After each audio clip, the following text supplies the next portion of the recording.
बिस्मिल्लाहिर्रहमानिर्रहीम अस्सलाम वालेकुम and welcome to my YouTube channel in self learning. जैसे कि आप लोग को पता है कि हम लोग सेकेंड ईयर केमिस्ट्री का एक इम्पॉर्टेंट टॉपिक स्टडी कर रहे हैं, हाइब्रिडाइजेशन ऑफ ऑर्बिटल्स। तो आज हम लोग उसी का एक रिमेनिंग पार्ट जो है एसपी हाइब्रिडाइजेशन उसको स्टडी करेंगे। हमने पहले अपने प्रीवियस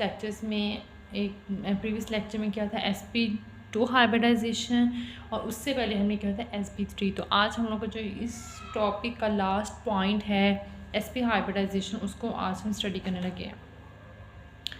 तो हम लोग जैसे कि पहले था कि जो हम sp3 जो हाइब्रिडाइजेशन थी वो जो जिन स्ट्रक्चर्स को एक्सप्लेन कर रही थी वो हम लोग यहाँ पे थोड़ा सा अपना रिमाइंड कर लेते हैं।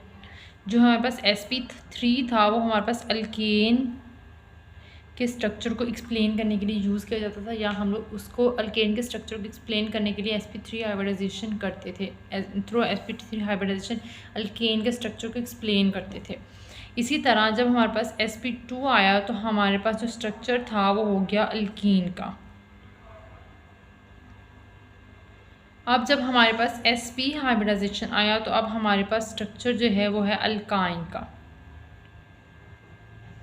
तो आज हम लोग अल्काइन के ही ग्रुप में से किसी मेंबर को लेंगे उसके और उसकी बताएंगे उसकी हाइब्रिडाइजेशन कैसे होती है और उसमें उसकी शेप कैसी बनती है और उसका बॉन्ड एंगल जो होता है वो कैसा बनता है। तो आज हम लोग उसके बारे में देखेंगे।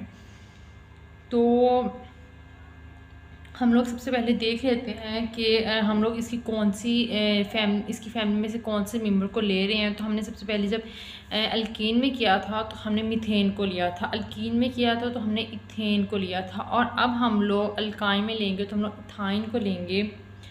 तो अब जब यहाँ पे हम लोग ले रहे हैं तो ethyne CH triple bond CH, यहाँ पे कार्बन कार्बन के दरमियान ट्रिपल बॉन्ड होता है तो हम लोग उसको इथाइन कहते हैं।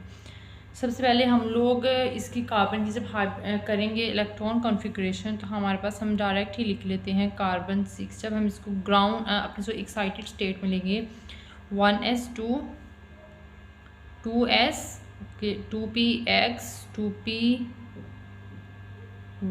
And 2pz। तो हमारे पास 6 इलेक्ट्रॉन कार्बन के हैं। तो यहाँ पे हम लोग एक एक और एक और एक, ये मैंने इसी एक्साइटेड स्टेट में ही लिख दिया है 2pz तक। लेकिन जब हम लोग इथाइन में करेंगे तो हम लोग सिर्फ इन दो जो हमारे पास होंगे ऑर्बिटल्स, इनको हम लोग ये दो डीजनरेट होंगे, और ये जो दो हैं 2py और 2pz ये अनहाइब्रिडाइज्ड ऑर्बिटल्स रहेंगे, अनहाइब्रिड ऑर्बिटल्स। और इन दो ऑर्बिटल 2s1 और 2px जो है इन दोनों की हाइब्रिडाइजेशन होगी। तो इनको हम लोग कहेंगे हाइब्रिड ऑर्बिटल्स।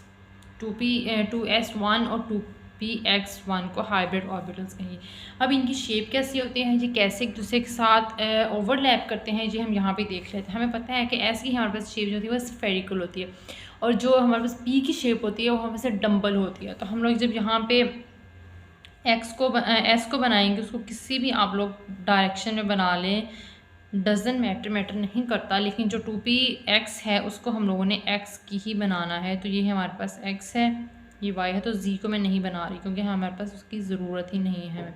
तो ये हमारे पास 2px आ गया। जब हम इसकी ओवरलैपिंग होगी हमारे पास तो ये कैसे बनेगा, इसने इसके साथ ओवरलैप करना है जब इन दोनों ने एक दूसरे के साथ, तो ये एक हाइब्रिड ऑर्बिटल जो इन दो डिफरेंट ऑर्बिटल्स हैं जब ओवरलैप करना है तो हमारे पास जब एक हाइब्रिड ऑर्बिटल आएगा उसकी शेप कुछ यूँ होगी। जब हम लोग इसकी पूरी डायरेक्शन बनाएंगे तो जो 2px है ये यहाँ पे आके ख़त्म हो रहा है, जिसके जो सेकंड वाला जो है डंबल वो बहुत छोटा होता है, जिसकी वजह से हम लोग उसको राइड नहीं करते, वो निग्लिजिबल कर देते हैं जब हम शेप्स बनाते हैं उसमें। लेकिन वैसे वो शो किया जाता है जैसे मैंने यहाँ पे 2px में किया है।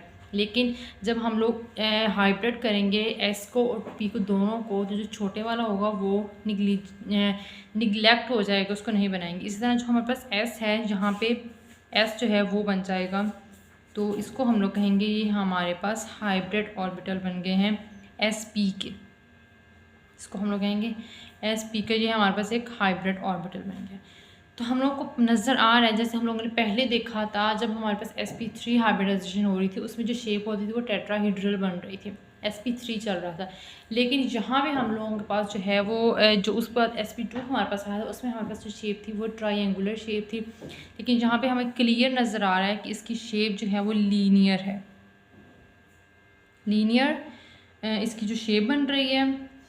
इसके बाद जो हमारे पास इसका बॉन्ड एंगल एग्जैक्ट हमें नज़र आ रहा है कि इसका बॉन्ड एंगल जो है वो 180 डिग्री है। जो हमारे पास बॉन्ड एंगल है इसका वो 180 डिग्री हमारे पास आ रहा है। तो ये थी हमारे पास sp हाइब्रिडाइजेशन। अब इसमें और उसके बाद हम लोग देख लेते हैं कि इसमें हमें बॉन्ड्स कौन से बने हैं, सिग्मा बॉन्ड बना है या पाई बॉन्ड बना है। तो उसमें हमारे पास इसमें आया है हमें जो एक सिग्मा बॉन्ड हमारे पास यहाँ पे बना है, क्योंकि जब यहाँ पे head to head side by side overlapping होगी तो हम लोग वहाँ पे हमारा सिग्मा बॉन्ड बनता है। तो यहाँ पे भी साइड बाय साइड ओवरलैपिंग हुई है तो ये यहाँ पे सिग्मा बॉन्ड बन चुका है यहाँ पे। तो इस हिसाब से हम लोग लगा सकते हैं कि जितने सिग्मा बॉन्ड होंगे उस हिसाब से इसकी हाइब्रिडाइजेशन का हम लोग जज कर सकते हैं कि इसमें कौन सी हाइब्रिडाइजेशन है। मैंने प्रीवियस लेक्चर में बता दिया था कि हम लोग किस तरह से जज कर सकते हैं कि नंबर ऑफ़ सिग्मा बॉन्ड से ये कौन सी हाइब्रिडाइजेशन है।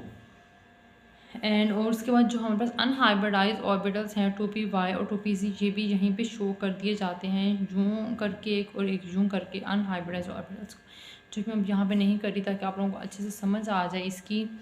And this is all about today's lecture. I hope आप लोगों को समझ आ गया होगा। Thank you so much and अल्लाह हाफिज़।